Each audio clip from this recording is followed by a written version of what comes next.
PHN 1.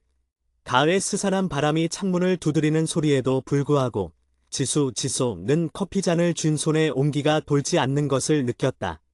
2년이라는 시간을 함께했던 현우, 하이오누와의 관계는 2달 전, 그녀가 내뱉은 습관적인 이별 통보에 의해 결국 끝이 났다. 습관적이었다는 말은 어쩌면 변명일지도 몰랐다. 매번 마음 한구석에 확신이 자리 잡지 못할 때마다 그녀는 현우에게 이별을 요구했다. 그것이 단순히 불안감의 발로였는지 아니면 정말로 현우가 주는 사랑이 그녀의 기대를 충족시키지 못했기 때문인지는 이제 와서 따지는 것이 무의미했다. 너, 정말 내가 널 사랑하는 게 맞긴 해. 지수가 현우에게 자주 던졌던 질문이었다. 그때마다 현우는 무심한 표정으로 그럼 난 내 옆에 있잖아 라고 대답했다. 그의 목소리는 언제나처럼 낮고 감정이 잘 드러나지 않았다. 지수는 그 옆에 있다는 사실만으로는 부족하다고 느꼈다. 그녀는 눈빛, 말투, 행동 하나하나에서 자신을 향한 뜨거운 확신을 원했지만 현우는 항상 미지근했다. 기념일을 잊거나 중요한 약속 시간에 늦거나 그녀가 힘든 일을 겪고 있을 때 형식적인 위로에 그치는 일들이 반복되면서 지수는 자신이 이 관계에서 사랑받고 있다는 느낌을 점점 잃어갔다. 나 더 이상은 못하겠어. 2달 전, 현우는 평소와 다르게 단호했다. 지수가 헤어지자는 말을 꺼내기도 전에 현우가 먼저 그 말을 내뱉었을 때 지수는 오히려 할 말을 잃었다. 보통은 그녀의 말에 당황하거나 화를 내거나 혹은 애원했을 현우가 그날은 너무나 지쳐 보였다. 이제 지친다, 지수야. 내가 헤어지자고 말할 때마다 내가 널 잡는 것도 매번 내가 널 덜 사랑하는 사람이 되는 것도 현우의 눈빛은 무덤덤했지만 그 속에는 깊은 회한과 피로가 깃들어 있었다. 지수는 그 말을 거부할 수 없었다. 현우의 지친 모습은 그녀에게도 어느 정도 책임이 있음을 인정하게 만들었다. 알았어. 그래, 우리 이제 그만하자. 그녀는 마지막으로 자존심을 지키듯 담담하게 대답했고 그들의 인연은 그렇게 허무하게 막을 내렸다. 며칠 후, 현실적인 외로움과 상실감이 그녀를 덮쳤다. 이별을 먼저 받아들였던 단호함은 온데간데 없었다. 지수는 현우에게 매달리기 시작했다. 밤낮으로 문자를 보내고 전화를 걸고 그의 집 근처를 배회하기도 했다. 제발 다시 생각해줘. 내가 다 잘못했어. 너 없이는 안 되겠어. 현우는 단호했다. 미안해, 지수야. 이미 끝난 일이야. 넌 항상 확신이 없었잖아. 다시 시작해도 변할 건 없어. 지수는 처절하게 거절당했다. 그녀는 그제야 이별을 인정해야 한다는 것을 깨달았다. 수소를 추스르는 시간들이 이어졌다. 새로운 모임에 나가 새로운 사람들을 만났고 회사 일에 몰두하며 밤늦도록 야근을 했다. 마음속의 구멍을 다른 무언가로 채우기 위해 필사적으로 노력했다. 시간이 지나자 현우를 향한 집착과 미련은 희미해지기 시작했고 그녀의 삶은 다시 그녀를 중심으로 돌아가는 듯했다. 그 평화는 지난주 금요일 밤 갑작스럽게 깨졌다. 늦은 퇴근 후 지수는 텅 빈 집으로 들어서자마자 현관에서부터 느껴지는 묘한 기운에 몸을 굽혔다. 불이 꺼져 있었지만 집 안의 공기가 평소와 달랐다. 거실 책상 위 늘 보던 물건들 사이에 낯선 흰 봉투 하나가 놓여 있었다. 심장이 쿵 내려앉았다. 그녀는 문득 현관 도어록을 확인했다. 삑삑삑삑. 그녀가 사귈 때 현우에게 알려주었던 비밀번호는 여전히 몇 통이 아니었다. 그는 그녀의 허락 없이 그녀가 없을 때 집에 들어왔던 것이다. 지수는 떨리는 손으로 봉투를 열었다. 현우의 단정하고 익숙한 필체였다. 지수야. 미안하다는 말로 시작해야 할 것 같아. 내가 없는 이 2달이 나에게는 너무 길고 힘든 시간이었어. 널 잊으려고 노력했지만 내가 없는 매일이 의미가 없다는 걸 깨달았어. 헤어지고 나서야 내가 내 삶에서 얼마나 큰 부분을 차지하고 있었는지 알게 되었어. 내가 널 너무 당연하게 생각했던 거, 내가 사랑받지 못한다고 느꼈던 거, 다 내 잘못이야. 염치 없지만 다시 시작하고 싶어. 다시는 널 불안하게 하지 않을게. 내가 원하는 확신, 내가 반드시 줄게. 내가 나를 거절해도 괜찮아. 하지만 이 마음을 내가 알아줬으면 좋겠어. 밖에서 널 기다리고 있었어. 지금 내 집 앞에서 기다리는 중이야. 내가 이 편지를 읽을 때쯤이면 난 아마 현관 앞에서 초인종을 누르고 있을 거야. 나에게 마지막 기회를 줘. 편지를 읽자마자 현관 쪽에서 딩동, 딩동 하는 초인종 소리가 울렸다. 그리고 곧이어 쿵, 쿵 하는 노크 소리. 지수는 순간적인 공포에 사로잡혔다. 그녀가 이별을 받아들인 이후, 현우는 그녀에게 연락 한 통 없었다. 그런데 갑자기 그녀의 집에 무단으로 침입해 편지를 놓고 이제는 밖에서 그녀를 기다리고 있다니.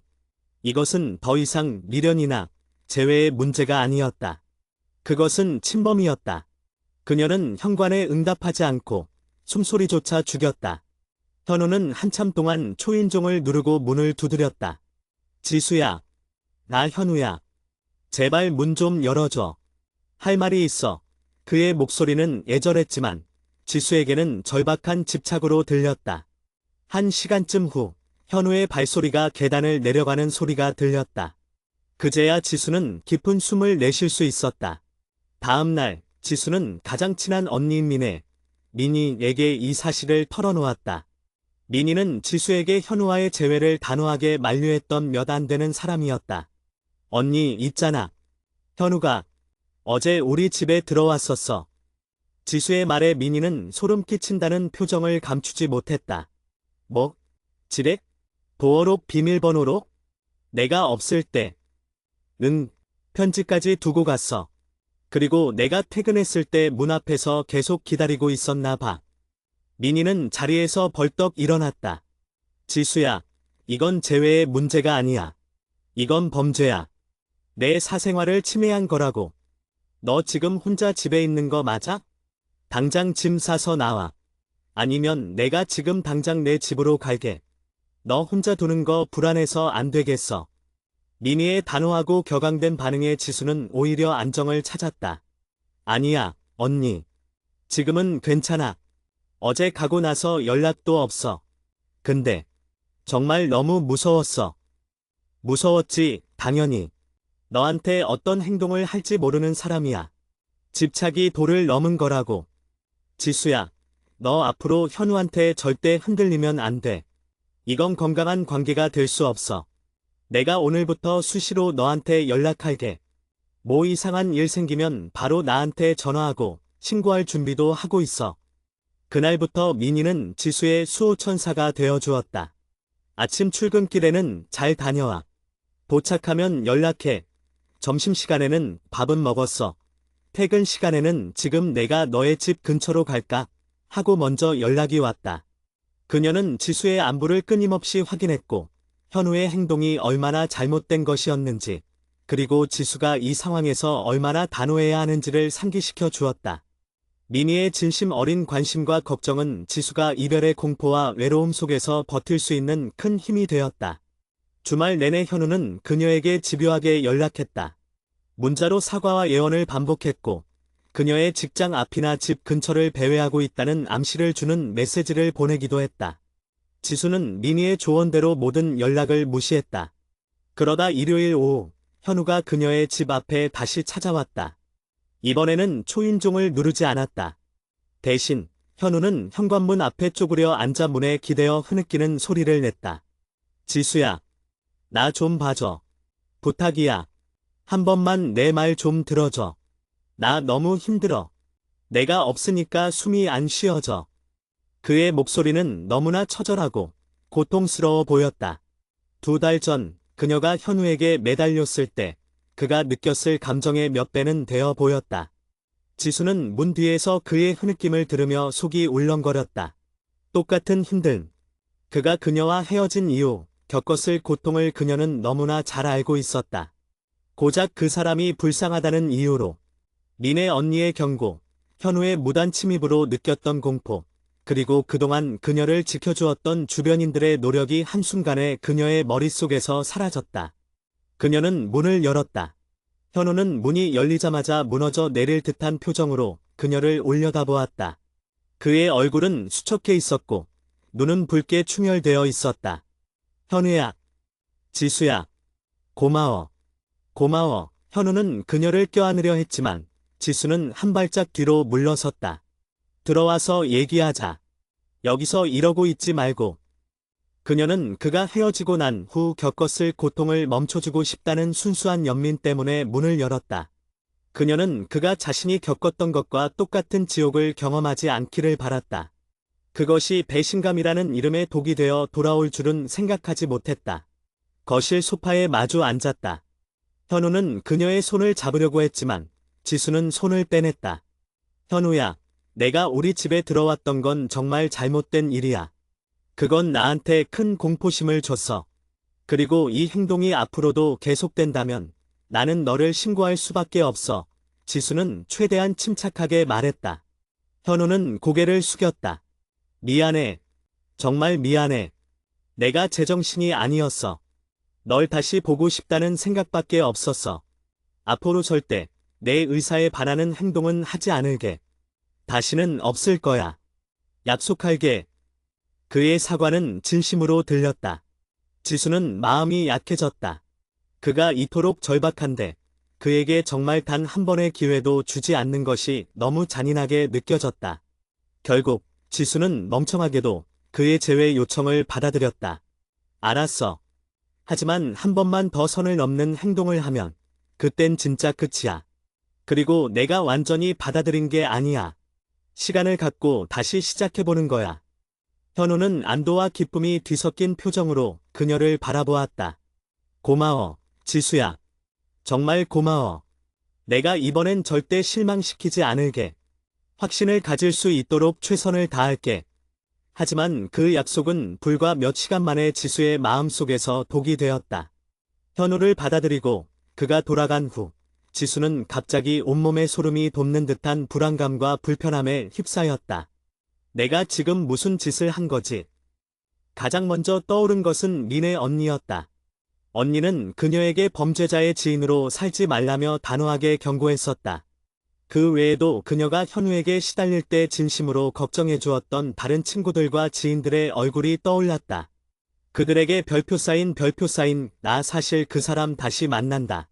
별표 쌓인 고 말할 자신이 없었다. 그들에게 실망을 안겨주고 그들의 진심 어린 조언과 노력을 헛되게 만들었다는 죄책감이 그녀를 짓눌렀다. 다음 날 아침, 지수는 출근길 내내 망설였다. 이 관계는 시작부터 잘못되었다. 공포와 연민, 죄책감으로 시작된 관계는 절대 행복할 수 없다. 그녀는 결국 현우에게 문자를 보냈다. 현우야, 미안한데 아무래도 안 되겠어.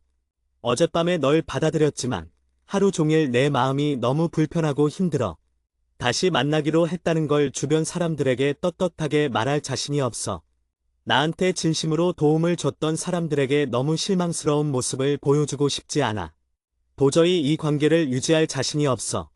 현우에게서 장문의 답장이 쏟아졌다. 그의 문자는 애원, 후회, 그리고 미래에 대한 약속으로 가득 차 있었다. 지수야, 제발. 내가 정말 잘못했어.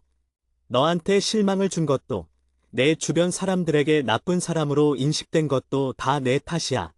하지만 내가 그걸 만회할 기회라도 줘야 하는 거 아니야? 내가 내 주변 사람들에게 좋은 사람으로 인식될 때까지 얼마나 노력할지 넌 상상도 못할 거야. 난 너 없이는 정말 안 돼. 어제 내가 날 받아줬을 때 다시 살아난 기분이었어. 내가 지금 느끼는 불안감, 다 내가 너한테 했던 잘못들 때문인 거 알아. 하지만 내가 앞으로 널 얼마나 행복하게 해줄 수 있는지 한 번만 믿어봐 주라.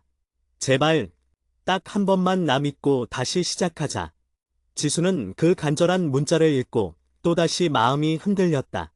그가 얼마나 힘들었는지 그녀는 누구보다 잘 알았다. 정말 한 번만 믿어봐도 되지 않을까? 어쩌면 그의 진심이 그녀의 불안감을 덮어줄 수 있을지도 모른다는 희미한 희망이 생겨났다. 그녀는 문자로 답장하는 대신 현우에게 전화를 걸었다. 현우야, 너 말대로 한 번만 더 믿어볼게. 대신 진짜 약속 지켜야 해. 나 불안하게 만들지 않겠다고. 내 주변 사람들에게 떳떳하게 말할 수 있도록 노력하겠다고.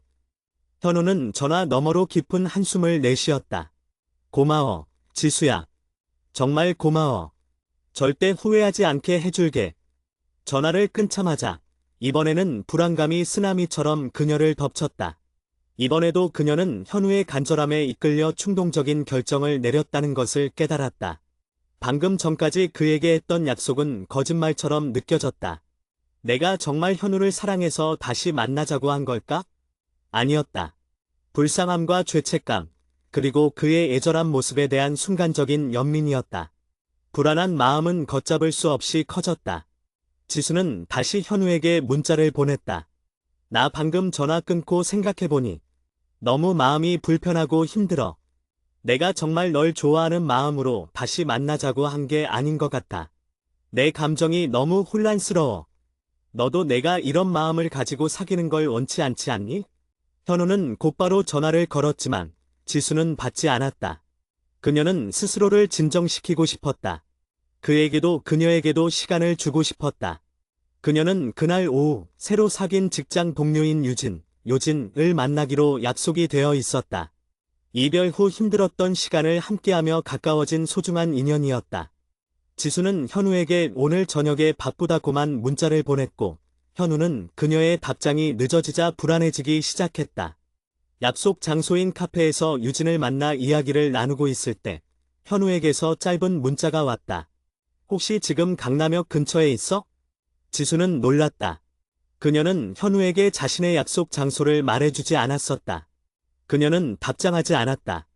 잠시 후 현우에게서 다시 문자가 왔다. 카페 창밖으로 내가 보여. 유진이랑 같이 있네.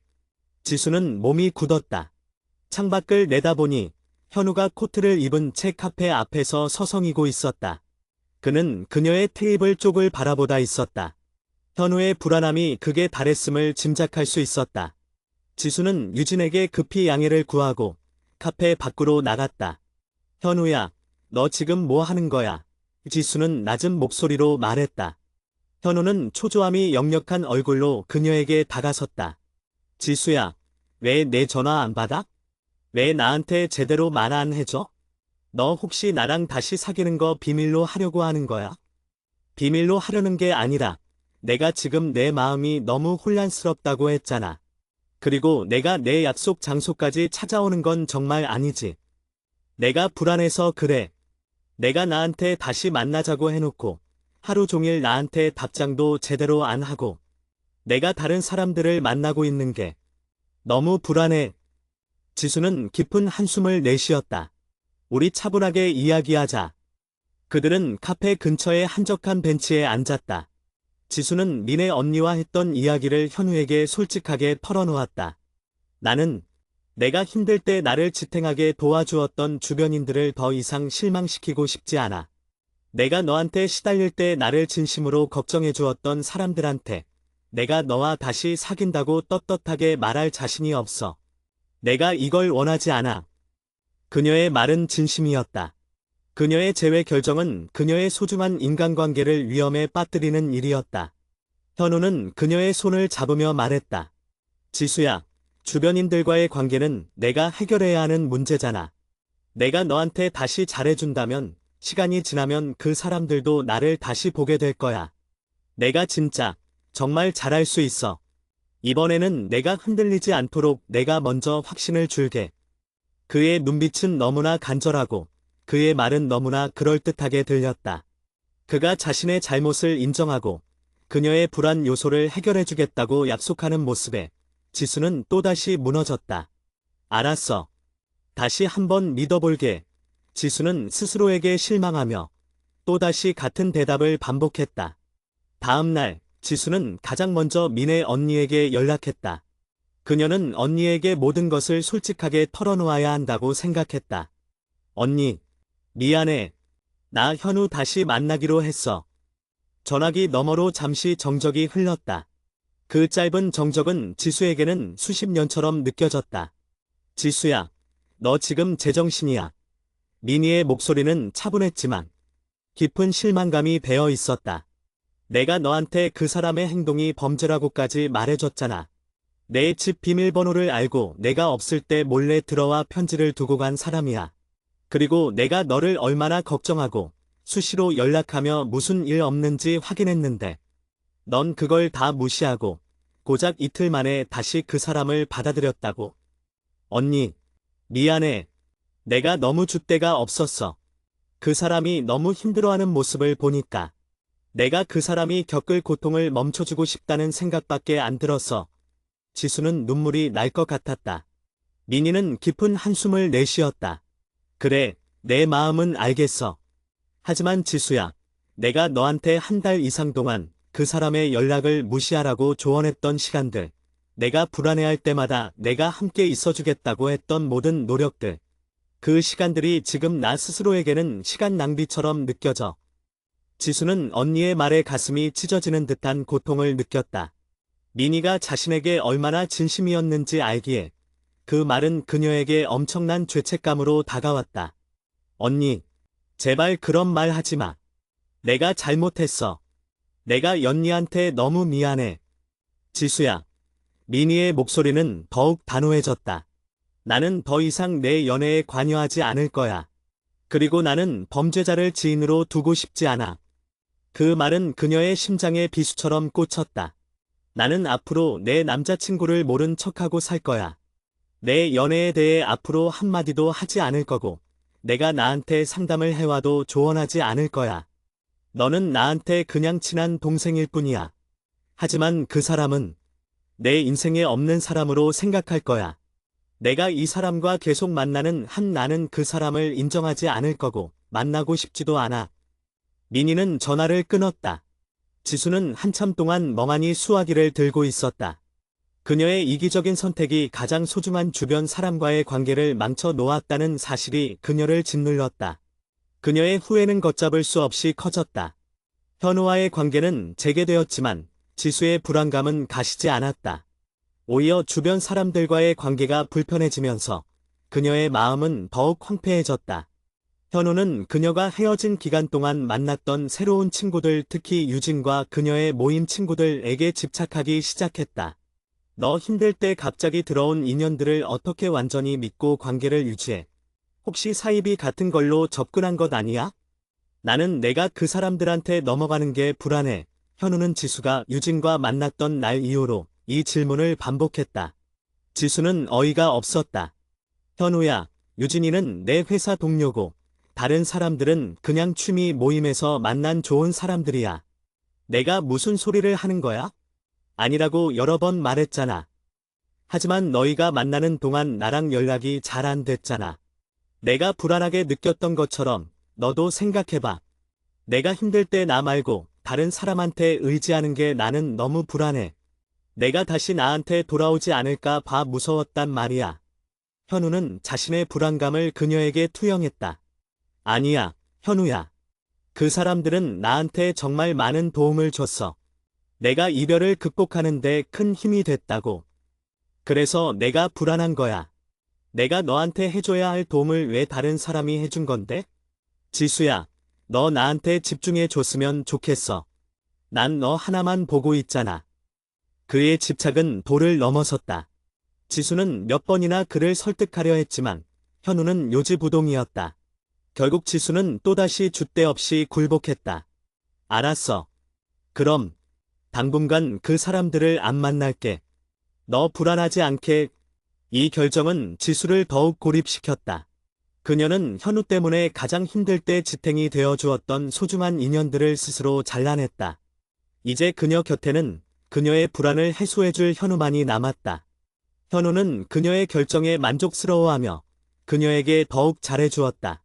하지만 지수의 마음속에는 자신의 소신을 지키지 못한 한심함과 후회, 그리고 고립감만이 가득했다.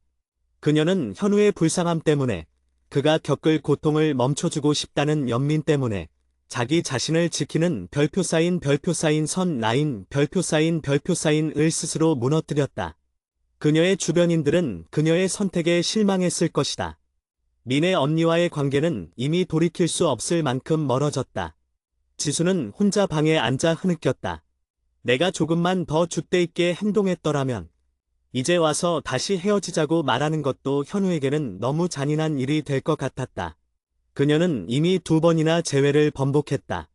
이제 와서 3번째로 이별을 통보하는 것은 정말 나쁜 사람이 되는 것 같았다. 나도 정말 제 마음을 모르겠습니다. 그녀는 혼란스러웠다. 이 모든 것이 자신의 소신 없는 탓인 것 같아 그녀는 너무 불안하고 우울했다. 창밖으로 스산한 가을바람 소리가 다시 한번 들려왔다. 그녀의 마음속에 부는 불안과 후회의 폭풍처럼. 그녀의 인연은, 아니 어쩌면 그녀의 삶은 이 혼란스러운 관계 속에서 길을 잃은 듯했다. PHNE 지소의 불안은 현우, 하이오누와 제외한 지 일주일 만에 극에 달했다. 그녀의 일상은 현우를 중심으로 재편되었다. 현우는 이전과는 비교할 수 없을 만큼 헌신적이고 다정했다. 매일 아침 그녀의 회사 근처까지 데려다 주었고, 점심시간에는 깜짝 방문을 하거나 그녀가 좋아하는 음식을 사무실로 배달시켰다. 퇴근 후에는 그녀가 원하지 않아도 항상 그녀의 집 앞까지 따라와 집 안에 들어가는 것을 확인한 후에야 돌아갔다. 오늘은 회사에서 무슨 일 있었어? 힘들었던 건 없어. 현우의 관심은 지나치게 세밀했고 지수는 그것이 사랑인지 감시인지 구분하기 어려웠다. 현우는 그녀가 다른 사람들과 연락하는 것을 극도로 경계했다. 지수가 휴대전화를 보는 순간 그는 슬쩍 고개를 돌려 화면을 확인하려는 듯한 행동을 반복했다. 어느 날 저녁 지수가 예전 모임 친구들이 있는 단체 채팅방에 올라온 사진을 보며 잠시 웃자 현우가 날카롭게 물었다. 누구랑 연락하는 거야? 내가 만나지 말라고 했던 그 사람들. 아니야. 그냥 단톡방에 올라온 사진 본 거야. 아무 의미 없어. 지수는 최대한 침착하게 대답했다. 단톡방이라도 나가. 내가 나한테 집중하지 않고 그 사람들한테 미련을 두는 것 같아서 불안해. 내가 너랑 다시 시작하려고 얼마나 노력했는데 넌 아직도 나한테 확신을 못 주고 있잖아. 현우는 자신이 그녀에게 확신을 주기로 약속했음에도 불구하고 오히려 그녀에게 확신을 요구했다. 지수는 숨 막혔다. 그녀의 사적인 영역이 점점 현우에게 잠식당하고 있다는 느낌을 받았다. 며칠 후 현우는 지수에게 충격적인 요구를 했다. 지수야, 우리 서로 스마트폰 비밀번호 공유하자. 나는 내가 나한테 아무것도 숨기는 게 없다는 확신이 필요해. 그리고 내가 정말 나한테만 집중하고 있다는 증거도 보여줬으면 좋겠어. 지수는 얼어붙었다. 무슨 소리야, 현우야. 그건 아니지. 우리 서로 사생활은 지켜줘야 하는 거잖아. 사생활? 내가 나한테 비밀번호를 공유하는 게 뭐가 문제야? 내가 너한테 뭘 숨기겠어? 나는 내가 2달 동안 만났던 그 새로운 인연들이 아직도 너한테 미련을 남기고 있을까 봐 불안해서 그래. 내가 널 이렇게까지 사랑하는데 너는 왜 나한테 작은 확신조차 못 주는데? 현우는 목소리를 높였다. 그의 눈빛은 절박함과 동시에 강압적인 요구를 담고 있었다. 결국 지수는 또다시 져주었다. 현우는 그녀의 휴대폰을 들고 갤러리부터 메시지, 심지어는 이별 기간 동안 그녀가 썼던 메모장까지 샅샅이 뒤졌다. 지수는 그의 행동에 깊은 모멸감을 느꼈지만 현우가 그녀에게서 뭔가 자신을 불안하게 할 만한 것을 발견하고 다시 떠날까 두려워 아무 말도 할 수 없었다. 현우는 그녀의 휴대폰을 확인한 후에야 안심한 듯 미소를 지었지만 지수는 이미 마음속으로 이 관계가 잘못되었음을 확신했다. 가장 큰 문제는 민의 언니와의 관계였다. 민희는 약속대로 지수의 연애에 대해 완전히 침묵했다. 이전처럼 수시로 연락이 오지도 않았고 지수가 먼저 연락을 해도 그녀의 반응은 건조하고 형식적이었다. 언니, 주말에 우리 전에 가기로 했던 미술 전시회 같이 갈래? 지수가 조심스럽게 물었다. 민희에게서 돌아온 문자는 짧았다. 미안, 이번 주말엔 선약이 있어. 다음에 시간 맞으면 보자. 선약이 있다는 말 외에는 어떤 부연 설명도 없었다. 지수는 그녀가 자신을 피하고 있다는 것을 알았다. 이전에 민희는 지수에게 무슨 일이 생기면 자신의 모든 일정을 취소하고 달려와 줄 만큼 가까운 사이였다. 지수는 민희에게 진심으로 사과하고 싶었다. 그녀의 집 앞으로 찾아가 무릎이라도 꿇고 싶었지만 민희가 자신을 피하는 이유가 너무나 명확했기에 그럴 수 없었다. 며칠 후 지수는 퇴근길에 우연히 민희와 마주쳤다. 민희는 회사 근처 카페에서 다른 친구와 이야기를 나누고 있었다. 지수는 용기를 내어 민희에게 다가갔다. 언니. 민희는 지수를 보자마자 표정이 굳었다. 그리고 그녀 옆에 앉아있던 친구에게 말했다. 잠깐 화장실 좀 다녀올게. 민희는 지수와 눈도 마주치지 않고 그대로 카페를 나섰다. 지수는 그 자리에 서서 얼어붙었다. 민희의 친구가 당황하며 지수를 바라보았다. 지수 씨 맞죠? 민혜 연니한테 얘기 많이 들었어요. 두 분 무슨 일 있으세요? 지수는 애써 웃으며 고개를 저었다. 아니요, 별일 아니에요. 언니가 요즘 좀 바빠서요. 그녀는 민희가 자신과의 관계를 피하는 정도가 아니라 경멸하고 있다는 느낌을 받았다. 그녀의 이기적인 재회 결정이 민희와의 오랜 우정을 산산조각 냈다는 죄책감에 지수는 숨이 막혔다.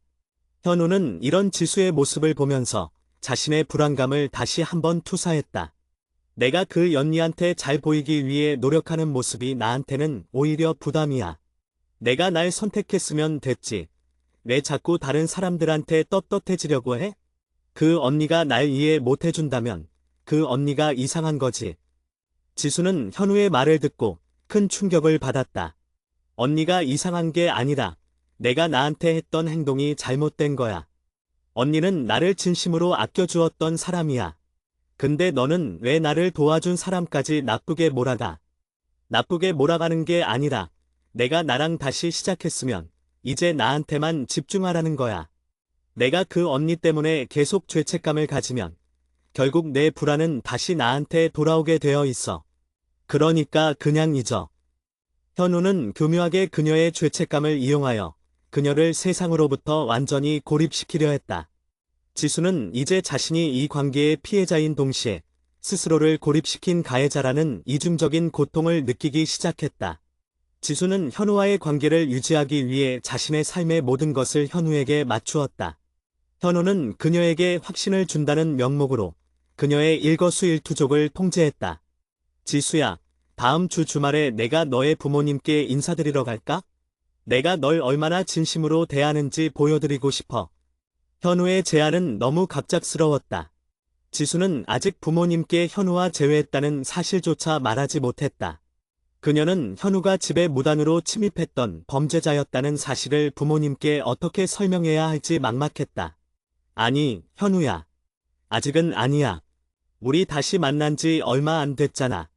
나도 부모님께 아직 말 못했고. 좀 더 시간을 갖자. 왜? 내가 뭐가 부족한데? 내가 널 이렇게까지 챙기는데 왜 내 부모님께는 떳떳하게 말 못해? 내가 아직 나한테 확신이 없다는 증거 아니야? 아니면 혹시 아직도 내가 무단 침입했던 그 일 때문에 부모님께 말하는 게 부끄러운 거야? 현우는 그녀의 죄책감과 부끄러움을 다시 한번 자극했다. 지수는 자신의 마음을 솔직하게 말하는 대신 현우의 요구를 들어주지 않으면 그가 또다시 극도로 불안해할까 봐 두려웠다. 알았어. 그럼 이번 주말은 어렵고 다음 주에 조심스럽게 얘기해 볼게. 지수는 현우의 요구를 미루는 것 외에는 어떤 저항도 할 수 없었다. 그녀는 점점 현우의 감정적인 요구에 끌려다니는 인형이 되어가고 있었다. 회사를 마치고 집으로 돌아온 어느 날 저녁, 현우는 지수의 책상 위에 놓인 한 권의 책을 발견했다. 이별 기간 동안 지수가 마음을 다잡기 위해 읽었던 심리학 관련 도서였다. 책장 사이에 끼워져 있던 밑줄이 그어진 문장이 현우의 눈에 들어왔다. 건강한 관계는 상대를 존중하고 사생활을 인정하는 데서 시작된다. 통제와 집착은 사랑이 아니라 불안에 기반한 폭력이다. 현우는 책을 들고 지수에게 다가왔다. 그의 표정은 딱딱하게 굳어 있었다. 이거 뭐야? 현우가 책을 흔들며 물었다. 그냥 나 힘들 때 읽던 책이야. 지수는 불안해졌다. 내가 이 책에서 뭘 배웠는데? 내가 너한테 통제와 집착을 한다고 생각하는 거야? 그래서 내가 불안에 기반한 폭력을 행사하는 사람이라고 생각하는 거니? 현우의 목소리가 점점 높아졌다. 아니야, 현우야. 그건 그냥 내가 스스로한테 하는 말이었어. 너랑은 상관없어. 상관없다니? 내가 나한테 확신을 못 주니까 내가 불안한 거잖아. 내가 널 믿고 싶어도 믿을 수가 없게 만드니까 내가 이렇게 행동하는 거라고. 넌 항상 내가 덜 사랑하는 사람, 내가 나쁜 사람이라고 생각해왔잖아. 내가 너 때문에 얼마나 힘든데 내가 이런 책을 읽으면서 나를 비난하고 있었다니. 현우는 격앙되어 자신의 고통을 토로했지만 그 밑바탕에는 지수가 자신의 행동을 비판하고 있다는 것에 대한 분노가 깔려 있었다. 지수는 현우의 감정적인 폭발에 지쳐갔다. 그녀는 이제 현우의 감정을 보듬어 주는 것이 아니라 그의 감정에 질질 끌려다니는 것에 불과했다. 그녀는 자신의 감정을 억누르고 현우의 감정을 최우선으로 다루었다. 미안해, 현우야. 내가 잘못했어. 내가 너한테 이런 오해를 줄 만한 책을 읽고 있었다니. 다시는 안 그럴게. 지수는 자신이 하지도 않은 잘못을 인정하며 그를 달랬다. 현우는 그제야 흥분을 가라앉혔고 지수를 품에 안았다. 그래, 지수야. 나한테만 집중해줘. 나는 너한테 정말 잘해줄 거야. 하지만 내가 나한테 등을 돌리는 듯한 행동을 하면 나는 너무 괴로워. 그날 이후 지수는 그녀의 삶에서 현우가 불안해할 만한 모든 요소를 제거했다.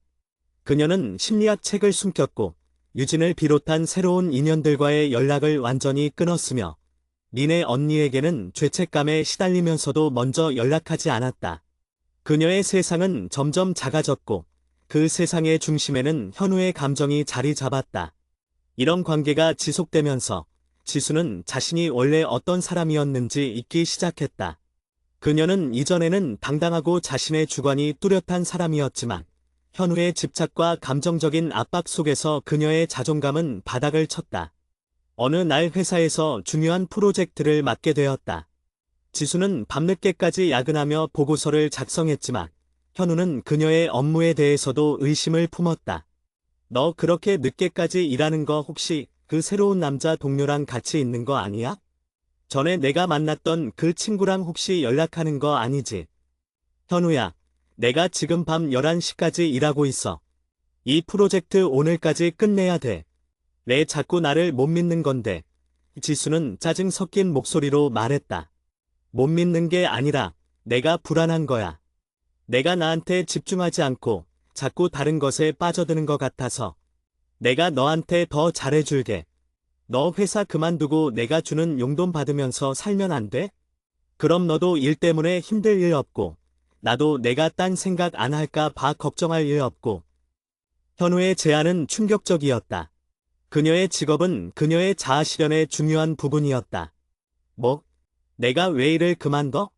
난 내 일을 사랑해. 너도 내 꿈을 응원해 줬었잖아. 응원? 내가 널 사랑하는데 널 불안하게 만드는 모든 요소를 제거해 주는 게 사랑이야. 너도 알잖아. 내가 나한테 확신을 못 주는 게 문제였던 거. 내가 너를 온전히 소유할 수 있어야 나도 불안하지 않아. 그때 지수는 깨달았다. 현우가 그녀에게 확신을 주겠다고 약속했던 것은 거짓이었다. 그는 단지 그녀를 소유하고 싶었고 그녀의 모든 것을 통제하여 자신의 불안을 잠재우고 싶었던 것이다. 그가 그녀의 집에 무단 침입했던 행동부터 휴대폰 비밀번호를 요구했던 일, 그리고 그녀의 친구 관계를 끊어 놓은 모든 행동이 이 통제 욕구에서 비롯된 것이었다. 현우야, 내가 원하는 건 사랑이 아니라 통제야. 난 내가 하자는 대로 일을 그만두지 않을 거야. 지수는 처음으로 단호하게 거부 의사를 밝혔다. 현우는 예상치 못한 그녀의 저항에 흥분했다. 너 봐. 내가 이렇게까지 하는데도 넌 결국 나한테서 멀어지려고 하잖아. 내가 불안해하는 게 맞았어. 너 결국 나한테서 도망가려고 하는 거지. 현우는 소리를 질렀고 지수는 공포에 질렸다.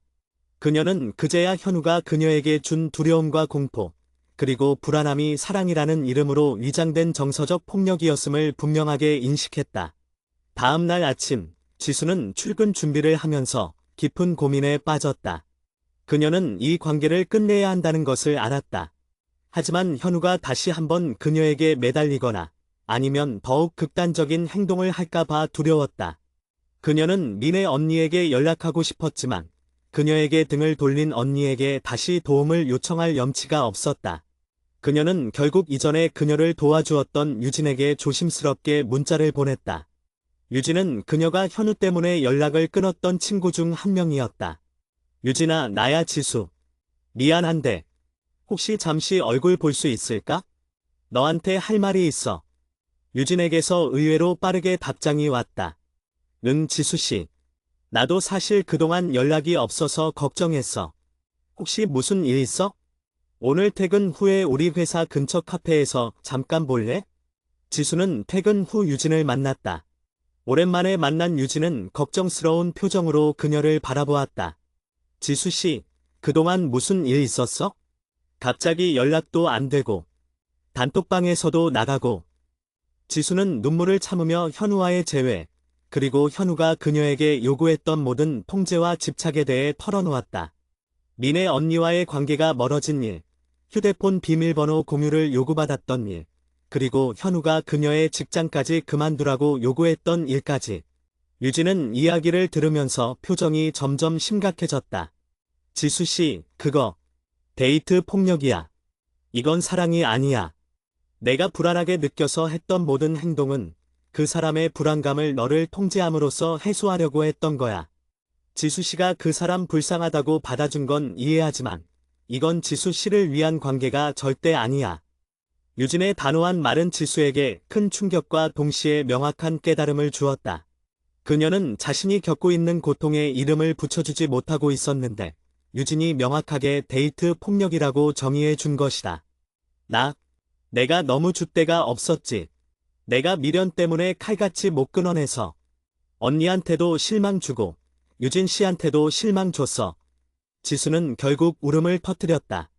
유진은 그녀의 손을 잡아주었다. 아니야, 지수 씨. 그 사람의 집착과 감정적인 압박이 너무 강해서 휘둘렸던 거야. 지수 씨 탓이 아니야. 하지만 이제라도 깨달았으니 다행이야. 유진은 지수에게 단호하게 조언했다. 지수 씨, 이 관계는 당장 끝내야 해. 그리고 혼자 끝내려고 하지 마. 그 사람이 집 비밀번호를 알고 무단 침입까지 했던 사람이잖아. 혹시라도 극단적인 행동을 할 수도 있어. 내가 지수 씨 옆에서 도와줄게. 아니면 민혜 언니한테 다시 연락하는 게 어때? 언니가 지수 씨를 가장 걱정했을 거야. 민혜 언니 이야기를 듣자 지수는 다시 죄책감에 고개를 숙였다. 언니는 나한테 정말 실망했을 거야. 나보고 범죄자의 지인으로 살고 싶지 않다고 했었어. 그래도 지금은 언니의 도움이 가장 필요할 때야. 지수 씨의 진심을 보여주면 언니도 이해해 줄 거야. 아니면 내가 그 언니한테 연락해 볼까? 지수는 망설이다가 고개를 저었다. 아니, 내가 직접 할게. 이번 일은 내가 스스로 해결해야 해. 그날 밤, 지수는 용기를 내어 민혜 언니에게 장문의 문자를 보냈다. 언니, 저 지수예요. 언니한테 너무 미안해서 연락 못했어요. 제가 얼마나 줏대없고 한심한 선택을 했는지 알면서도 언니한테 실망을 줬다는 사실이 너무 고통스러웠어요. 제가 현우와 재회했던 건 그 사람이 불쌍해서였어요. 하지만 그 선택이 저를 더 깊은 불안과 통제 속으로 몰아넣었어요. 그는 저에게 휴대폰 비밀번호를 요구했고 제가 힘들 때 의지했던 소중한 인연들을 끊으라고 강요했어요. 급기야는 저의 직장까지 그만두라고 했어요. 유진 씨가 오늘 저에게 말해줬어요. 이건 사랑이 아니라 데이트 폭력이라고요. 언니가 저에게 범죄자의 지인으로 살고 싶지 않다고 했을 때 그 말이 저에게는 너무 큰 충격이었지만 이제 보니 언니의 말이 맞았어요. 언니, 제가 이제야 깨달았어요. 제가 잘못했어요. 제가 언니의 조언을 무시하고 언니의 진심을 시간 낭비로 만들었어요. 하지만 이제 정말 끝내고 싶어요. 언니, 제가 다시 한 번 줏대 없이 굴까 봐 두려워요. 혹시 언니가 저를 한 번만 더 도와줄 수 있을까요? 제가 이 관계를 안전하게 끝낼 수 있도록 다시는 언니한테 실망시키지 않을게요. 미안해요. 문자를 보내고 난 후 지수는 불안감에 휴대폰을 놓지 못했다. 수십 분이 지나도 민희에게서 답장이 오지 않았다. 지수는 체념하고 휴대폰을 내려놓으려 할 때 진동이 울렸다. 민희의 답장이었다. 지수야. 전화해. 지금. 지수는 떨리는 손으로 민희에게 전화를 걸었다. 민희는 전화를 받자마자 지수를 다그치는 대신 오히려 차분하고 단호한 목소리로 말했다. 지수야, 너 괜찮아? 다친 데는 없어? 지금 당장 내 집으로 갈게. 거기 혼자 있지 마. 내가 그 사람을 받아들였다는 소식 들었을 때 내가 너한테 화가 났던 건 내가 위험에 빠질까 봐 걱정했기 때문이야. 내가 나한테 어떤 실망을 줬는지보다 내 안전이 더 중요해. 미니의 목소리를 듣는 순간 지수는 참았던 울음을 터뜨렸다. 언니, 미안해. 정말 미안해. 미안해할 거 없어. 지금은 내 안전이 최우선이야. 내가 지금 바로 갈게. 짐 챙겨. 오늘부터 당분간은 우리 집에서 같이 지내자. 그 사람이 내 집 비밀번호를 알고 있는 한 너 혼자 있는 건 위험해. 미니의 단호함은 지수에게 다시 한번 구원이 되었다. 지수는 미니의 지시에 따라 필요한 짐만 대충 챙겼다. 30분 후 현관문이 열리고 미니가 들어섰다. 미니는 지수를 보자마자 말없이 꼭 안아주었다. 괜찮아. 이제 괜찮아. 내가 옆에 있을게. 지수는 미니의 품에서 안심과 죄책감이 뒤섞인 감정을 느꼈다. 그녀는 이제 더 이상 혼자가 아니었다. 이 지옥 같은 관계를 끝낼 수 있는 실마리를 잡았다는 안도감이 그녀를 감쌌다. PHN3 미니 이 집으로 거처를 옮긴 지수는 그제야 숨통이 트이는 것을 느꼈다. 현우, 하이온우, 예감시와 통제에서 벗어난 물리적인 거리는 지수에게 심리적인 안정감을 가져다 주었다. 미니는 지수를 자신의 방에 머물게 했고 그녀의 모든 일정을 취소하고 지수의 안전에 집중했다. 지수야, 휴대폰은 무음으로 해놓고 당분간은 보지 마. 그 사람이 연락하더라도 절대 반응하지 마. 내가 여기 있다는 사실을 그 사람이 알게 되면 안 돼. 미니는 침착하게 상황을 정리했다. 그녀는 지수에게 현우가 무단 침입했던 일, 감시와 통제를 가했던 일들을 상세하게 기록할 것을 권유했다. 이런 기록은 나중에 내가 그 사람을 상대로 법적 대응을 하거나 접근 금지 명령을 신청할 때 중요한 증거가 돼. 이젠 감정적으로 대처할 때가 아니야. 냉정하게 증거를 모아야 해. 지수는 미니의 말에 따라 떨리는 손으로 현우의 집착과 통제가 담긴 메시지 기록, 무단 침입에 대한 두려움, 그리고 정신적 고통을 자세히 기록했다. 기록을 하면서 그녀는 자신이 현우에게 얼마나 심각한 정서적 폭력을 당했는지 더욱 명확하게 인식할 수 있었다. 그녀가 현우의 불쌍함 때문에 스스로에게 가했던 억압과 희생이 너무나 부질없게 느껴졌다. 그녀는 미니에게 다시 한번 진심으로 사과했다. 언니, 내가 언니 말을 무시하고 언니가 나한테 준 도움을 헛되게 만들었을 때, 언니가 나한테 시간 낭비라고 말했을 때 정말 너무 죄책감이 들었어. 내가 얼마나 이기적이었는지. 미는 지수의 손을 잡았다. 지수야, 내가 그때 화를 냈던 건 사실이야. 하지만 그건 너를 잃을까 봐 두려워서 그랬던 거야. 내가 그 위험한 사람에게 다시 돌아갔을 때 내가 너를 구할 수 없을까 봐 너무 무서웠어. 내가 지금이라도 스스로의 힘으로 깨닫고 내게 연락해 준 것만으로도 나는 너무 고마워. 미니의 따뜻한 이해와 용서는 지수의 마음속에 깊이 박혀있던 죄책감과 고립감을 조금이나마 덜어주었다. 그녀는 자신이 혼자가 아니며 여전히 미니의 사랑과 지지를 받고 있다는 사실에 큰 위안을 얻었다. 지수가 연락을 끊자 현우는 곧바로 불안 증세를 보이기 시작했다. 처음에는 문자와 전화가 빗발쳤다. 지수야, 왜 연락 안 받아? 무슨 일 있어? 혹시 나한테 화났어? 나 너무 불안해. 내가 나한테 다시 헤어지자고 할까 봐 무서워. 제발 전화 좀 받아줘. 연락이 끊긴 지 하루가 지나자 현우의 문자는 점점 더 공격적으로 변했다. 내가 이렇게 나를 무시하는 건 나한테 얼마나 큰 상처가 되는지 알아? 너는 항상 내 생각만 해. 내가 너한테 얼마나 잘해줬는데 이럴 수 있어? 너 결국 그 다른 남자 만나러 간 거지? 나한테 숨기는 거 다 알아.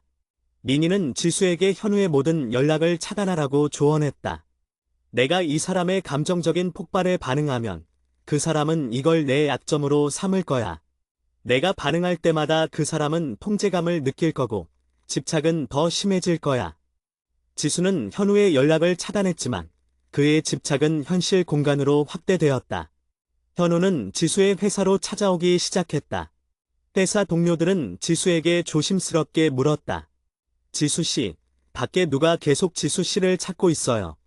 굉장히 불안해 보이는데 혹시 아는 분이세요? 지수는 불안했지만 미니에게서 배운 대로 침착하게 대처하려고 노력했다. 아, 제가 아는 분이긴 한데 지금은 만날 수 없다고 전해주세요. 개인적인 일 때문에요. 현우는 회사 앞에서 몇 시간씩 서성였고 그녀의 퇴근 시간에 맞춰 그녀를 기다렸다. 다행히 민희는 지수의 퇴근 시간보다 훨씬 일찍 회사 근처로 와서 지수와 합류했다. 그들은 현우에게 들키지 않기 위해 뒷문으로 빠져나갔다. 저 사람이 나한테 확신을 주겠다더니 결국 저렇게 나를 몰아붙이는구나. 지수는 현우의 집착을 보며 씁쓸하게 말했다. 지수야, 저 사람은 내가 자기 통제 아래에 있어야만 안심하는 사람이야. 내가 저 사람의 통제를 벗어나려고 하면 저 사람은 더욱 극단적으로 집착할 거야. 내가 잘 버티고 있어. 정말 잘하고 있어. 민희는 지수를 격려했다. 며칠 후, 현우는 지수의 집으로 찾아왔다. 그녀가 비밀번호를 바꿨을 것을 예상했는지 그는 초인종을 누르는 대신 문고리를 잡고 지수의 이름을 애타게 불렀다. 지수야, 안에 있는 거 알아. 나한테 왜 이렇게 잔인하게 굴어. 내가 너한테 얼마나 잘하려고 했는데. 문 열어줘. 제발. 현우는 문에 기대어 소리를 질렀고 벽을 치기도 했다. 다행히 지수는 민희의 집에 있었지만 그 소동은 이웃 주민들에게까지 피해를 주었다. 이웃 주민 중 한 명이 경찰에 신고했고 현우는 결국 경찰의 제지를 받고 집으로 돌아갔다. 지수는 민희와 함께 경찰서에 방문하여 그동안 현우가 했던 무단침입, 지속적인 감시와 집착, 그리고 어젯밤의 소동에 대해 진술했다. 경찰은 현우에게 접근 금지 명령을 신청할 수 있음을 알려주었고 지수는 민희의 조언에 따라 변호사를 선임하여 법적 절차를 밟기로 결정했다. 이 과정에서 요진도 지수에게 큰 힘이 되어 주었다. 유진은 변호사 선임에 필요한 정보를 제공해 주었고 지수가 현우 때문에 연락을 끊었던 다른 친구들에게도 지수의 상황을 조심스럽게 설명해 주었다. 지수와 다시 연락이 닿은 친구들은 지수에게 실망했다는 말 대신 걱정했다는 말을 전했다. 지수야, 내가 현우랑 다시 만난다고 했을 때 우리가 얼마나 걱정했는지 몰라. 내가 행복하기를 바랐지만 너한테 연락이 끊겼을 때 정말 불안했어. 미련 때문에 내가 그런 고통을 겪었다니. 내가 잘못한 게 아니야. 그 사람의 집착이 문제였지. 친구들의 따뜻한 위로와 지지는 지수가 현우에게서 받은 정서적 상처를 치유하는 데 큰 도움이 되었다. 그녀는 자신이 혼자가 아니며 현우 때문에 잃었다고 생각했던 소중한 인연들이 여전히 그녀를 지지하고 있다는 사실에 감사했다. 지수는 변호사를 통해 현우에게 내용 증명을 보냈다. 내용 증명에는 현우의 무단 침입과 지속적인 스토킹, 그리고 정서적 압박에 대한 상세한 기록과 함께 즉시 모든 연락과 접근을 중단하지 않을 경우 법적 절차를 밟겠다는 경고가 담겨 있었다. 내용 증명을 받은 현우는 격분했다. 그는 지수에게 전화를 걸 수 없게 되자 민희에게 전화를 걸기 시작했다. 민혜 누나, 지수 바꿔줘요. 이게 지금 무슨 짓이에요? 내가 지수한테 얼마나 잘해줬는데 지수가 나한테 이렇게까지 할 수 있어요. 민희는 단호하게 대응했다. 현우 씨, 지금 지수는 현우 씨와 어떤 연락도 하고 싶어 하지 않아요. 지수는 이미 변호사를 선임했고 현우 씨의 모든 행동을 법적 증거로 남기고 있어요. 지수에게 연락하거나 접근하는 모든 행위는 법적 처벌의 대상이 될 수 있다는 것을 명심하세요. 누가 지금 지수를 조종하고 있는 거 아니에요? 지수가 나한테 다시 돌아왔을 때 누나가 이간질한 거죠? 내가 누나한테 얼마나 잘했는데. 현우는 민희에게까지 화살을 돌리며 자신이 아닌 민희가 문제의 근원이라고 주장했다. 나는 지수의 친구로서 당연한 일을 하고 있는 거예요. 현우 씨가 지수에게 했던 행동들이 얼마나 잘못되었는지 스스로 깨달으세요. 다시 한번 전화하면 현우 씨도 법적 대응을 피할 수 없을 거예요. 민희는 현우의 전화를 끊었고 이후 현우는 민희에게도 더 이상 연락하지 못했다. 법원의 접근 금지 임시 명령이 현우에게 전달되었다. 현우는 지수로부터 100m 이내 접근 금지, 전화, 문자, 이메일 등 모든 통신 수단을 이용한 연락 금지를 명령받았다. 법적인 제재가 가해지자 현우의 집착은 한풀 꺾이는 듯했다. 지수에게서 완전히 단절된 현우는 더 이상 그녀의 삶에 물리적으로 침범할 수 없게 되었다. 지수는 민희의 집에서 자신의 삶을 다시 재정비하기 시작했다. 그녀는 현우에게 통제당하며 억압했던 자신의 감정들을 하나씩 들여다보기 시작했다. 언니, 내가 왜 그렇게 줏대가 없었을까? 왜 그 사람이 불쌍하다는 이유 하나만으로 내 소중한 인연들을 끊고 나를 희생시켰을까? 민희는 지수에게 진심을 담아 말했다. 지수야, 그건 내가 마음이 약해서 그런 게 아니야. 현우 씨는 내가 가진 공감 능력과 연민이라는 강점을 교묘하게 이용한 거야. 내가 그 사람이 힘들까 봐 걱정하는 마음을 이용해서 너를 통제하려고 했어. 그리고 내가 매번 현우 씨한테 헤어지자고 말했던 건 내가 확신이 없었기 때문이 아니라 내가 이 관계에서 사랑받지 못하고 있다는 분명한 신호였어. 내 마음속의 목소리가 계속 이 관계는 잘못되었다고 경고했던 건데 현우 씨는 그 경고를 내가 덜 사랑한다는 식으로 몰아세웠던 거지. 내 자신을 탓하지 마. 민희의 분석은 지수의 마음속 깊은 곳에 자리 잡고 있던 자기 비난을 씻어주었다. 지수는 현우에게 매번 이별을 통보했던 자신의 행동이 사실은 자신을 지키려는 무의식적인 노력이었음을 깨달았다. 접근 금지 명령 이후 현우는 지수에게 간접적인 방식으로 자신의 존재를 드러내려 했다. 그는 SNS에 지수를 겨냥한 듯한 우울하고 자극적인 글들을 올리기 시작했다.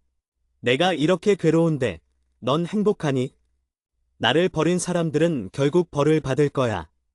지수는 SNS 계정을 비공개로 전환하고 현우와 연결될 수 있는 모든 디지털 통로를 차단했다. 한편 그녀는 유진과 다시 만나면서 이별 기간 동안 만났던 새로운 친구들에게 다시 다가갔다. 그들은 지수를 환영했고 그녀의 고통을 함께 나누었다. 그들과의 관계를 회복하면서 지수는 현우 때문에 잃었던 자신의 사회적 관계와 자존감을 되찾기 시작했다. 유진은 지수에게 말했다. 지수 씨, 그 사람이 했던 행동들이 지수 씨를 고립시키려고 했던 수많은 시도였다는 것을 잊지 마세요. 그 사람이 원하는 대로 지수 씨가 고립되면 지수 씨는 그 사람에게서 벗어날 수 없게 돼요. 지금처럼 주변 사람들의 도움을 받는 게 지수 씨가 건강해지는 유일한 길이에요. 지수는 유진의 말에 깊이 공감했다. 그녀는 현우의 불쌍함을 연민하며 혼자 짊어지려 했던 순간들이 얼마나 위험했는지 깨달았다. 그녀의 소신을 지키고 자신을 지키는 선을 만드는 것은 혼자만의 힘이 아니라 그녀를 진심으로 사랑하는 사람들의 지지와 응원 속에서 가능하다는 것을 배웠다. 몇 주 후 지수는 심리 상담을 받기 시작했다. 상담사는 현우와의 관계에서 지수가 겪었던 정서적 착취와 가스라이팅, 게슬라이팅에 대해 집중적으로 다루었다. 지수 씨는 관계에서 상대방의 감정을 과도하게 책임지려는 경향이 있어요. 현우 씨는 바로 이 점을 파고들어 자신의 불안을 지수 씨의 책임으로 전가했어요. 지수 씨가 이별을 통보했던 것은 건강한 반응이었는데도 현우 씨는 지수 씨를 죄책감으로 몰아넣었죠. 상담사는 지수에게 별표 쌓인 나 자신을 위한 선, 바운더리, 이 별표 쌓인을 명확히 설정하는 연습을 하도록 권유했다. 이 선은 나는 이것을 원하지 않는다. 나는 이것을 받아들일 수 없다를 명확히 표현하는 거예요. 현우 씨에게 불쌍해서 다시 돌아갔던 것은 지수 씨가 스스로 설정한 선을 무너뜨린 행위였어요. 앞으로는 오직 지수 씨의 마음과 안전을 최우선으로 생각하세요. 지수는 상담을 통해 자신이 줏대가 없다고 자책했던 과거의 행동들이 사실은 타인의 고통에 대한 과도한 책임감 때문이었음을 이해하게 되었다. 그녀는 이제 자신의 감정을 무시하고 타인을 우선시하는 대신 스스로를 보호하고 자신의 필요를 충족시키는 것이 얼마나 중요한 일인지를 배웠다. 그녀는 민희의 집에서 생활하며 매일 아침 자신의 침대 옆에 작은 메모를 붙여 놓았다. 나는 나 자신을 지킬 자격이 있다. 이 짧은 문장은 그녀에게 매일의 용기와 힘을 주었다. 그녀는 이제 현우의 연민을 가장한 집착으로부터 완전히 벗어나 자신의 삶을 다시 통제하기 시작했다. 불안과 우울함은 아직 남아 있었지만 그녀는 더 이상 혼자가 아니었다. 그녀는 자신이 줏대 없이 굴었던 과거를 후회하는 대신 이제부터라도 자신의 소신을 지키고 스스로를 사랑하는 법을 배우기로 결심했다. PHN4 지수는 민희 이 집에서 생활한 지 한 달이 지났다. 법원의 접근 금지 명령 덕분에 현우, 하이온우, 직접적인 위협은 사라졌지만 지수의 회복은 점진적이었다. 그녀는 여전히 밤에 혼자 잠들기 두려워했고 작은 전화 벨소리에도 심장이 덜컥 내려앉는 불안을 느꼈다. 현우의 집착과 통제가 그녀의 정신에 남긴 상처는 깊었다. 민희는 지수의 재활을 위해 체계적인 환경을 제공했다. 민희는 지수에게 매일 일정한 시간에 운동을 하고 건강한 식사를 하며 상담을 꾸준히 받을 것을 권유했다. 민희는 지수를 단순히 보호하는 것을 넘어 그녀가 스스로의 힘으로 일어설 수 있도록 돕고 있었다. 지수야, 불안하다고 해서 하루 종일 방에만 있지 마.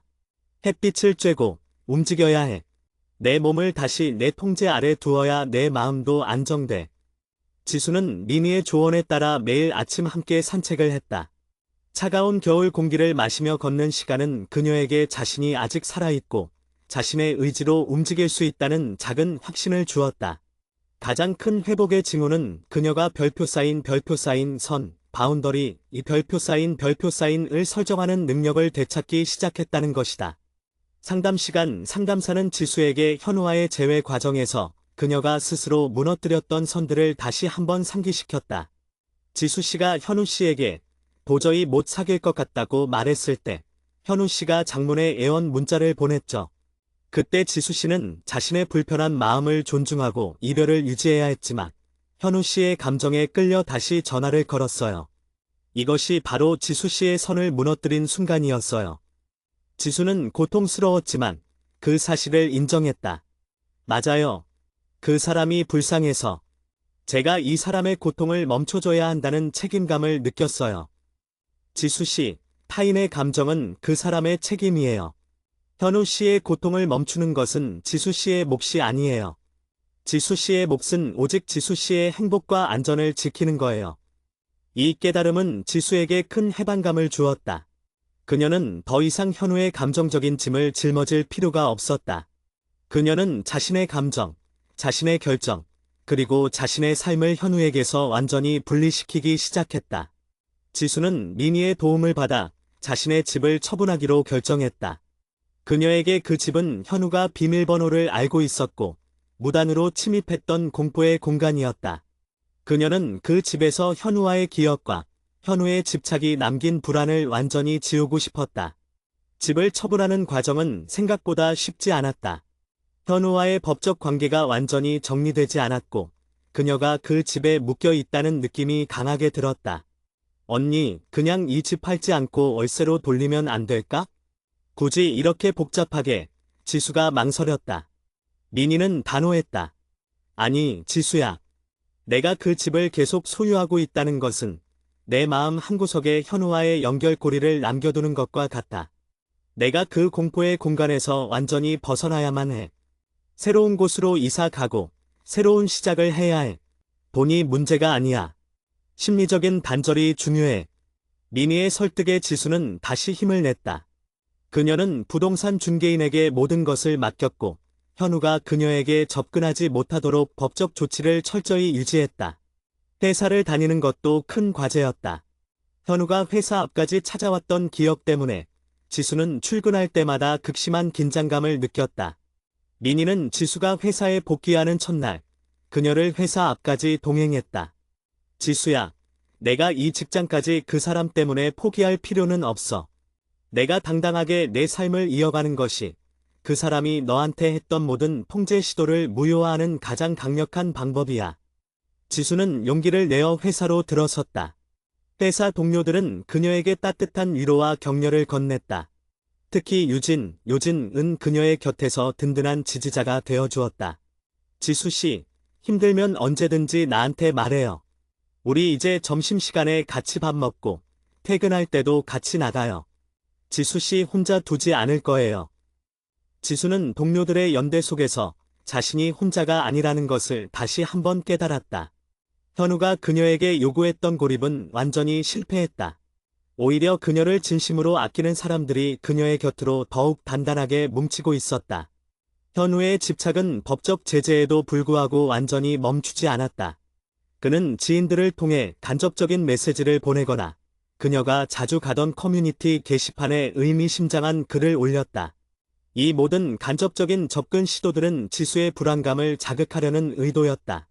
어느 날 지수는 현우의 친구로부터 연락을 받았다. 지수 씨, 현우가 요즘 너무 힘들어해요. 밥도 제대로 못 먹고 매일 술만 마시고 있어요. 지수 씨가 이렇게 단호하게 끊어낼 줄 몰랐대요. 한 번만 연락해서 현우한테 괜찮다고 말해주면 안 될까요? 그 사람이 너무 불쌍해요. 지수는 순간적으로 다시 흔들릴 뻔했다. 그 사람이 너무 불쌍해요. 이 문장은 그녀가 현우에게 다시 돌아갔던 가장 큰 이유였다. 하지만 그녀는 상담에서 배운 대로 자신을 위한 선을 세웠다. 그녀는 전화를 건 현우의 친구에게 단호하게 말했다.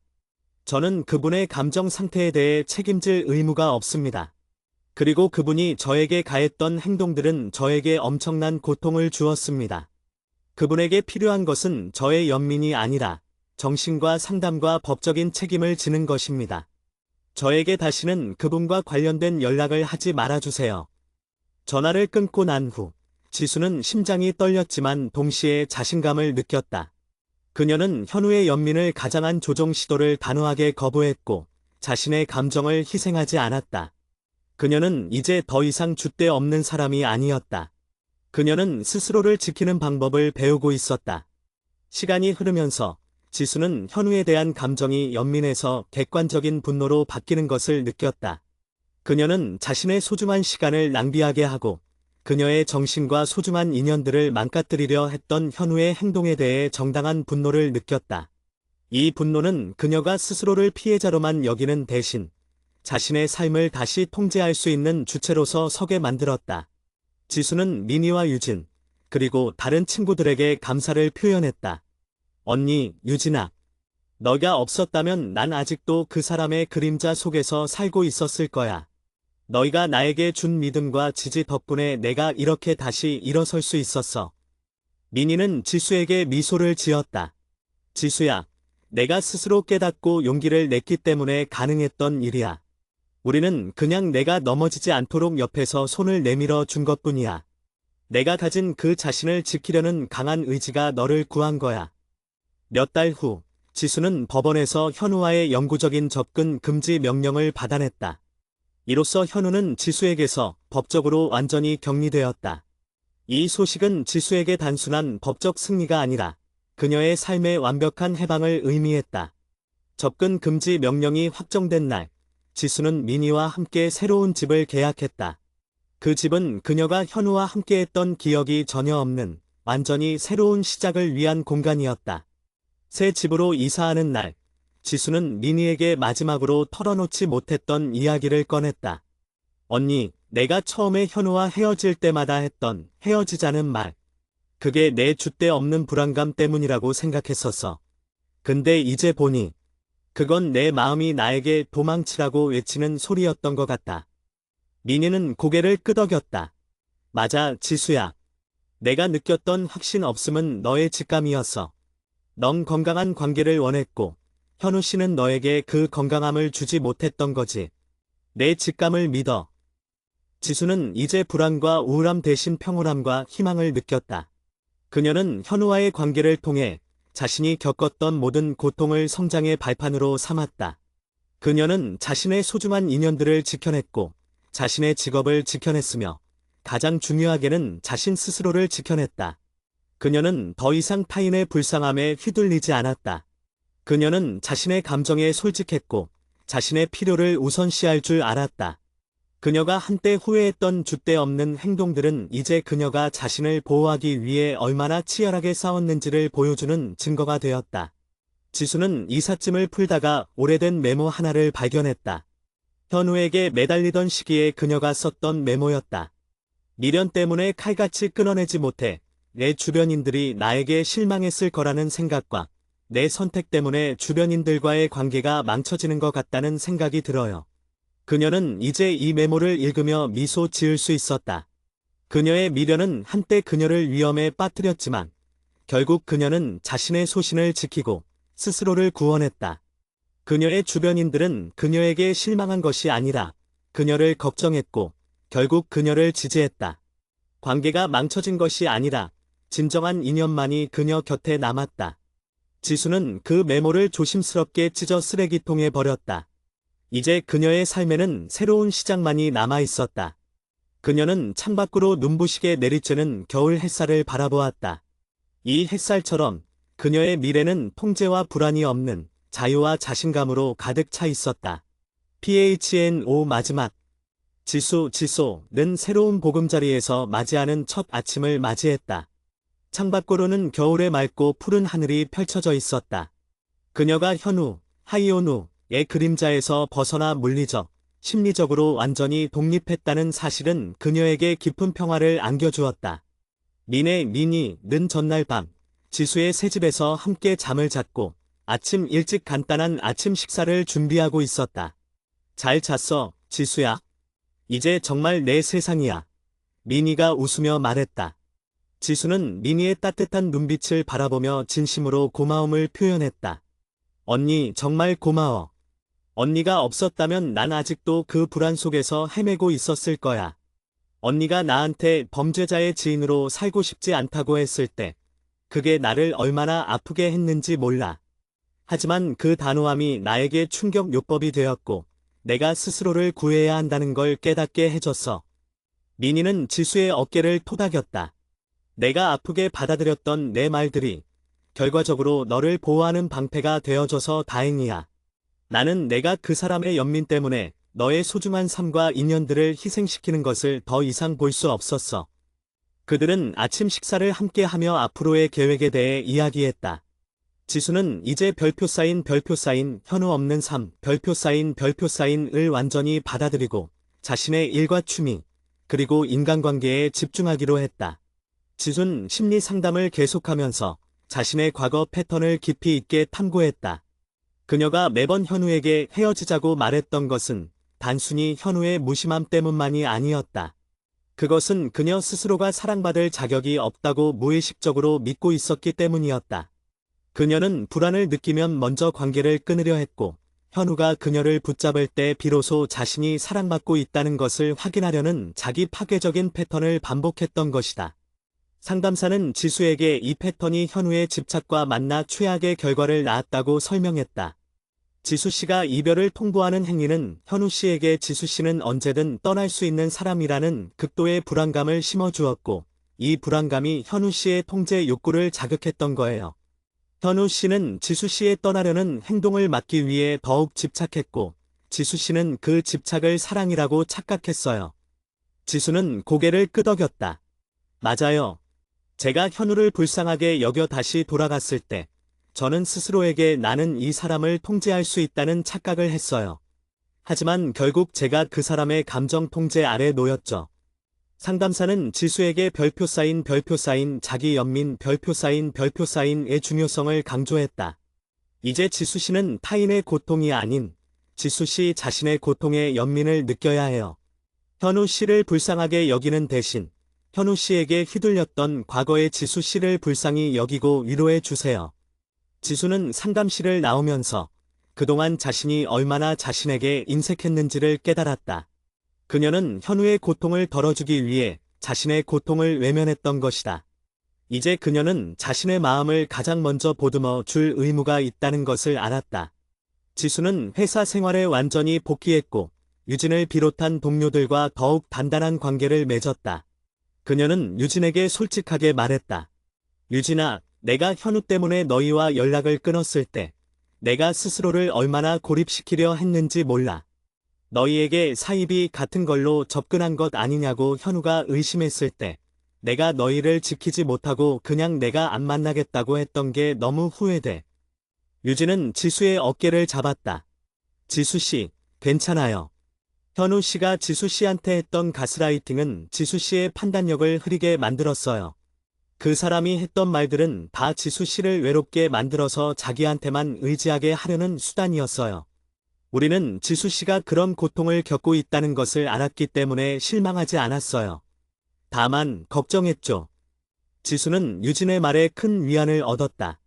그녀는 이제 자신이 현우의 감정적인 압박에 굴복했던 것을 줏대 없음이 아니라 별표 쌓인 심리적인 피해 별표 쌓인로 인식할 수 있었다.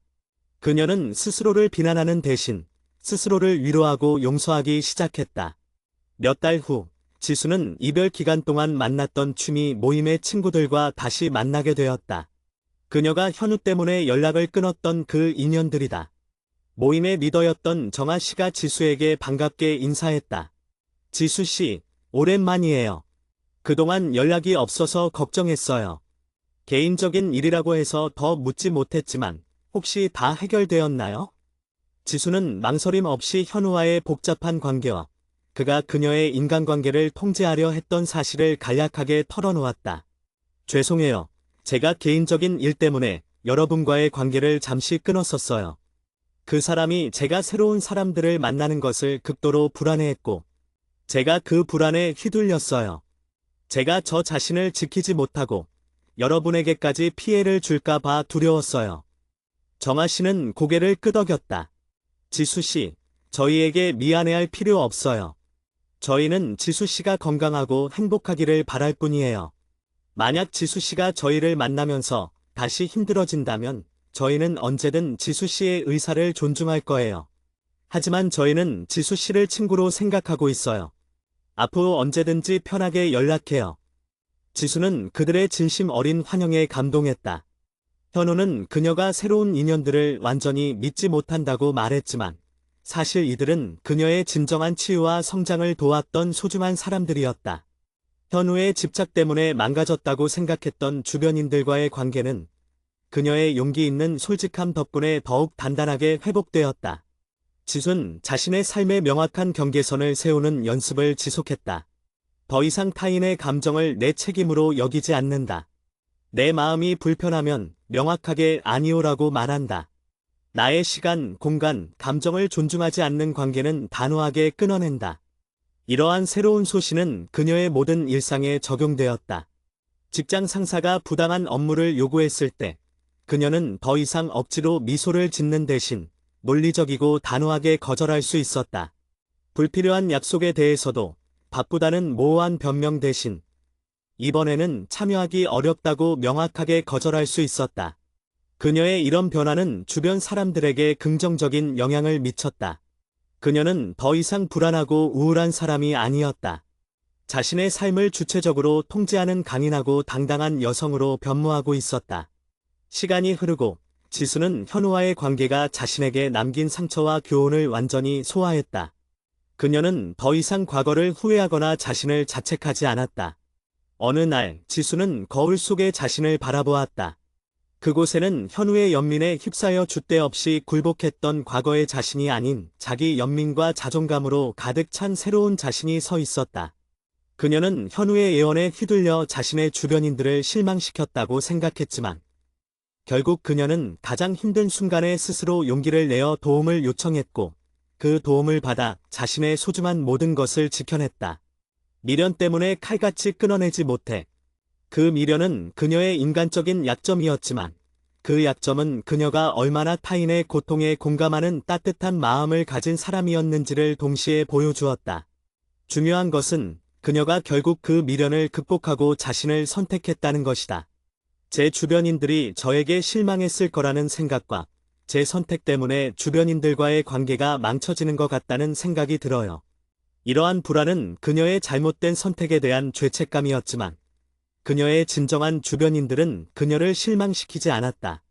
민희는 그녀에게 돌아왔고 유진은 그녀의 든든한 방패가 되어주었으며 다른 친구들은 그녀의 상처를 따뜻하게 보듬어 주었다. 관계가 망쳐진 것이 아니라 걸러진 것이었다. 그녀를 진심으로 아끼는 사람들만이 그녀의 곁에 남았다. 제가 조금만 더 줏대 있게 행동했더라면 그녀는 이제 줏대 없었던 과거를 후회하는 대신 지금의 줏대 있는 자신을 자랑스러워했다. 그녀는 현우의 집착과 통제라는 지옥을 경험하면서 비로소 자신을 지키는 소신을 완벽하게 구축했다. 그녀는 더 이상 타인의 불쌍함에 휘둘리지 않고 자신의 행복과 안전을 최우선으로 두는 사람으로 거듭났다. 가을이 지나고 겨울이 깊어지는 어느 날, 지수는 민희와 함께 새로운 집에서 따뜻한 차를 마시고 있었다. 언니, 있잖아. 나 이제 현우에 대한 미련은 완전히 사라졌어. 다만, 그 사람에게 바랬던 확신은 이제 나 스스로에게 주고 싶어. 멋지다, 지수야. 내가 가장 먼저 너를 믿어줘야지. 리니가 응원했다. 지수는 창밖의 풍경을 바라보며 미소 지었다. 그녀의 삶은 더 이상 불안과 우울함에 갇혀 있지 않았다. 그녀는 자신의 소신을 지키고 스스로를 사랑하고 타인과의 건강한 경계선을 유지하는 법을 배웠다. 그녀는 이제 자신의 마음을 명확하게 알 수 있었다.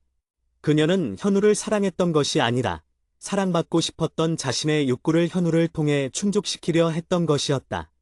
이제 그녀는 외부의 누군가가 아닌 자기 자신을 통해 그 사랑을 찾을 수 있었다. 지수는 따뜻한 차를 한 모금 마셨다. 그녀의 새로운 삶은 이제 막 시작되었다. 그녀의 이야기는 미련과 후회로 시작되었지만 자유와 자기 확신이라는 결말로 아름답게 매듭지어지고 있었다.